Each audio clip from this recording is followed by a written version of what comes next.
This is not just a story. This is revenge.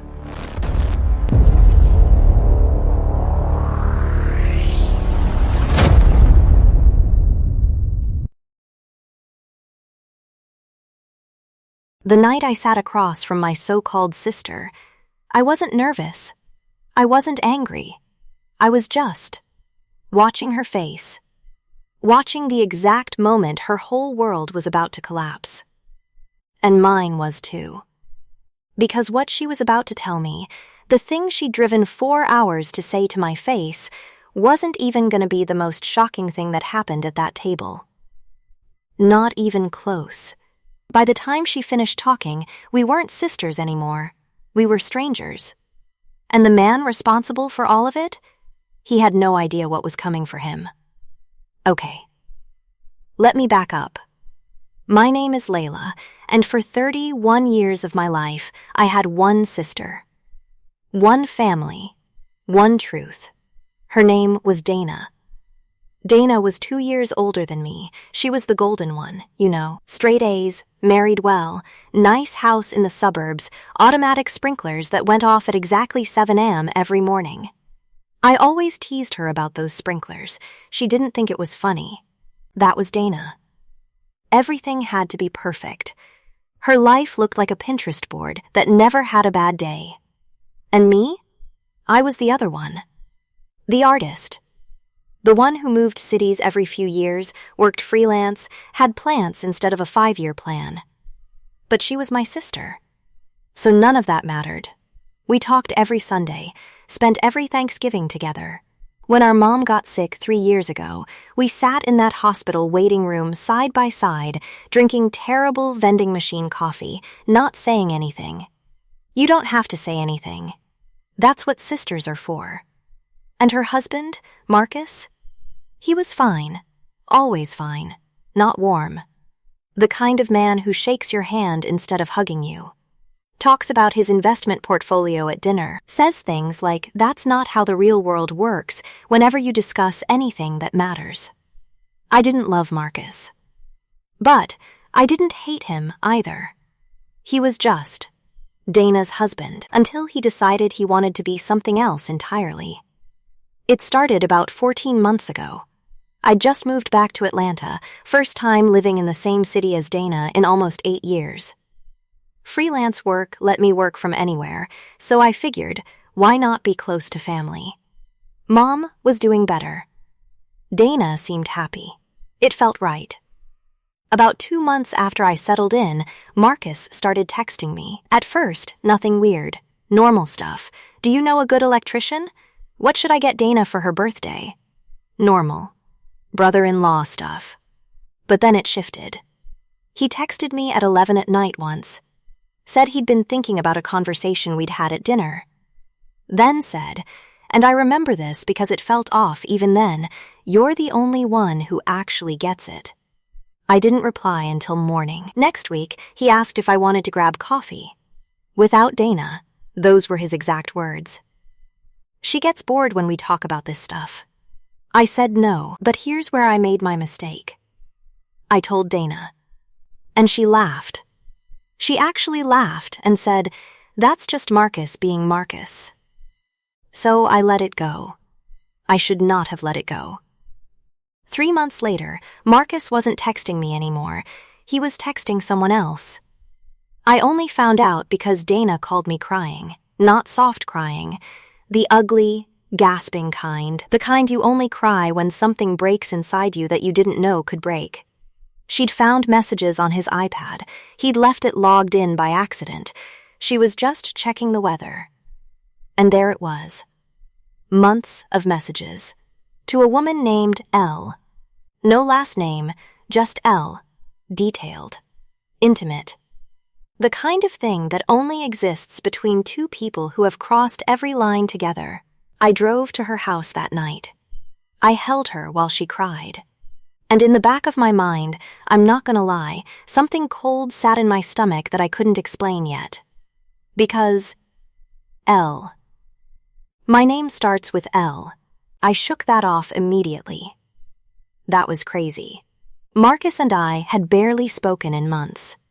Marcus came home around 10. Dana, that scary calm after all the tears run out, just looked at him and said, "Who is Elle?" Marcus went white. He looked at Dana. Then he looked at me. In a way I'd never seen him look at me before, like he was deciding something, and what he decided next would cost him everything. Dana asked him to leave for the night. He went to a hotel. I stayed with her until 2 in the morning. 3 cups of tea. A lot of silence. She kept saying, "I just need to know who it is." I drove home around 2:30. And I had a text. From Marcus. "Layla, I'm so sorry. I panicked. We need to talk before Dana finds out the full truth. Please. We need to talk before Dana finds out the full truth." What full truth? I typed back one word. Explain. He called immediately. I let it go to voicemail. Listened 3 times. He said, "Layla, the L in those messages, it's not you. But the reason I looked at you tonight is because whoever it is, she gave me a photo. A photo she said was you. From years ago. I think someone has been using your identity, and I think you need to know before Dana finds out, because if she finds out the way I think she will, it's going to destroy everything." I sat in the dark. Someone had used my photo. Someone had been contacting my sister's husband pretending to be me. Who does that? And why? I didn't sleep that night. I went through every social media account I had, every photo, every tagged post. I texted Marcus, "Send me the photo." He sent it at 3 a.m. It was me. My face. From maybe 6, 7 years ago. Before I cut my hair, the account it came from, I'd never seen it before. Random username. Private profile. Bio said, "Finding my way back." I screenshotted everything. And then I noticed something in the account info. The location it was registered to.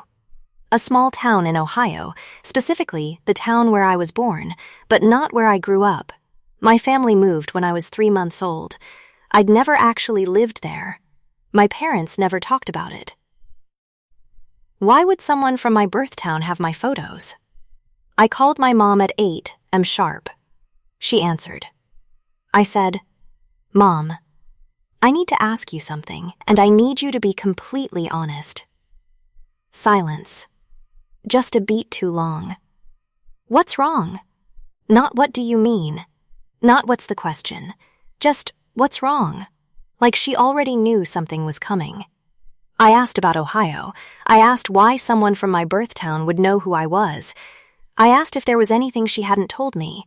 She didn't answer for almost a full minute. Then, very quietly, "We adopted you, Layla. You were 3 months old.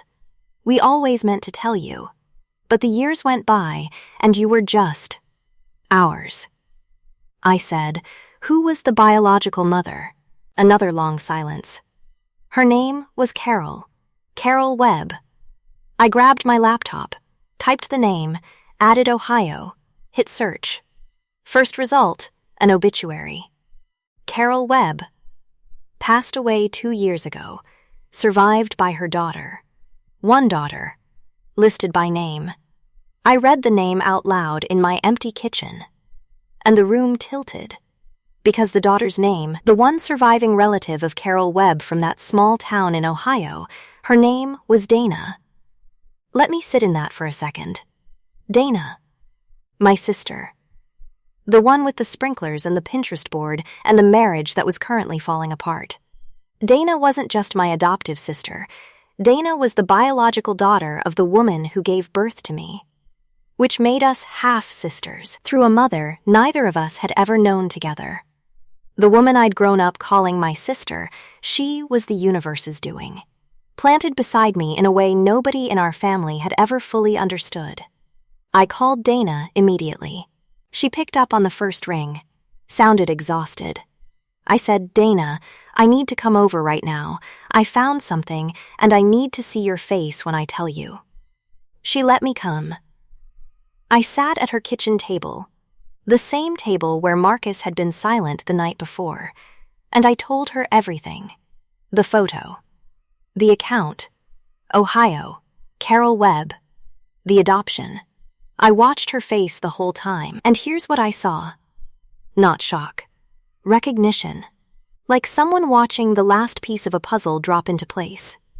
When I finished, she was quiet for a long time. Then she said, very softly, "My mom told me before she died." I stared at her. She told me she had another daughter, a daughter she gave up, that she'd found her, that she was close. Dana looked up at me. She said she was living in Atlanta, that she was an artist, that she was beautiful. I couldn't breathe.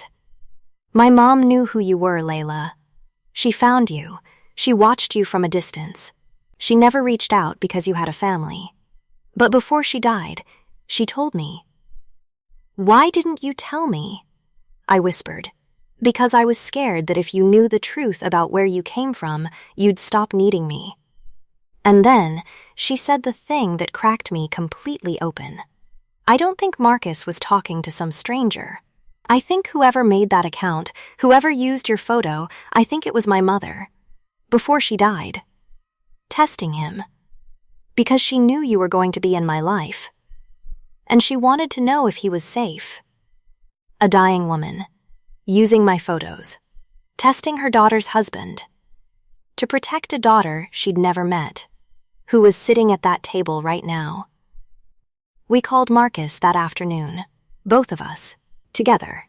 Dana put him on speaker. She told him everything. The adoption. Carol Webb. The fake account. All of it. And Marcus, to the one shred of credit I'll ever give that man, he didn't spin it. He just listened. And when Dana finished, he said, "I thought I was falling for someone I'd never met. Someone who felt like she understood me. And I was too weak to shut it down. I didn't know it wasn't real." Dana said, "It doesn't matter if it was real. You entertained it. You let it go on for months. You hid it from me. I know. That's a choice you made. I know." Then Dana said something I will never forget. "Marcus, my mother spent the last months of her life making sure the people I love were worthy of me, and you failed her test." She hung up. She looked at me across the table. And smiled. Small, sad, but real. "Hi, I'm Dana, your actual sister." I laughed for the first time in 2 days. "I know. You have terrible taste in husbands." She threw a dish towel at me, and just like that, Marcus had failed the most important test of his life. Dana filed for divorce 4 weeks later. But she didn't do it quietly. Because here's the thing Marcus didn't know. Dana had kept every single message, every text he'd ever sent to Elle, every email, months of it. Her lawyer took one look and said, "We can use all of this." Marcus thought he was going to walk away clean, decent split, move on, start fresh. He was wrong. In court, Dana's lawyer presented everything: the fake account, the months of messages, the emotional affair Marcus had willingly participated in, the fact that he had actively hidden it from his wife. The judge looked at Marcus across that courtroom. And Marcus had no defense. Because here's what he couldn't explain away. He knew something was off about that account. The photos looked dated. The responses felt scripted sometimes. A normal man would have stopped. Marcus kept going anyway. For months, the settlement hit him like a truck. The house, the one he'd bragged about at every dinner party, gone. Dana kept it. The savings account he'd been building for 10 years, split. Majority to Dana. And then, the thing that finished him. Dana's lawyer had subpoenaed his work records. Turns out, Marcus had been sending some of those messages from his company laptop. On company time, his employer found out. 3 weeks after the court settlement, Marcus was fired. No house, no savings, no job, all because a dead woman set a trap, and he walked right into it. So where are we now? Marcus is renting a 1-bedroom apartment somewhere. Last I heard, he's doing consulting work. Piece by piece, building back from nothing. I don't feel sorry for him. Not even a little. My mom and I talked for a long time. Real talks. hard ones. She cried more than I'd ever seen her cry. She said she was sorry, that she'd always loved me, every second. And I believe her. But it changed things. You can love someone and still have to restructure everything you thought you knew about yourself. I started therapy. Best decision I've ever made. And Dana? Dana and I became something different. Something more. We always had that surface-level sisterhood, Sunday calls, holiday dinners, politely close, without being deeply honest. Now we're family by choice. She knows me. I know her. We talk about real things, about Carol, about who our birth father might be, about what it means to carry someone inside you your whole life without knowing they were there. We're planning to search for him together. I don't know what we'll find. But for the first time, I'm not scared of the truth. You know what gets me? The thing that destroyed Marcus's life, the affair, the secret account, the fake identity, wasn't even a real affair. It was a mother's last act of love. Carol Webb spent the final months of her life making sure her daughters were going to be okay. She couldn't reach out to me directly. She couldn't come back from giving me up. But she could do this one thing. She could check. She could make sure the man in her daughter's life was worthy of the woman he had. He wasn't. And because he wasn't, Dana is free. And because Dana is free, she finally told me the truth. And because she told me the truth, I know who I am. That's not a tragedy. That's a woman. A woman I never got to meet, leaving a gift. Wrapped in the messiest, most complicated, most painful packaging you've ever seen. But a gift. And Marcus? He thought he was the smartest person in every room. He got outsmarted by a dead woman. That's justice. So here's what I want to leave you with. We spend so much energy figuring out who betrayed us, who lied, who played us. But sometimes the most important question isn't who hurt you. It's who was trying to protect you, even when you couldn't see it. Even when you didn't know you needed it, even from beyond the grave. Carol Webb did more for me in death than most people do in life. And I never even knew her name until it was too late to say thank you. So I'm saying it now. Thank you, Carol. I found my sister. And to everyone watching right now, has someone ever protected you in a way you didn't understand until it was too late to thank them? Or has someone in your life failed a test they didn't even know they were taking? Drop it in the comments. I read every single one. And if this hit you the way it hit me, share it. Because somewhere out there is someone who needs to hear this story. I'll see you in the next one.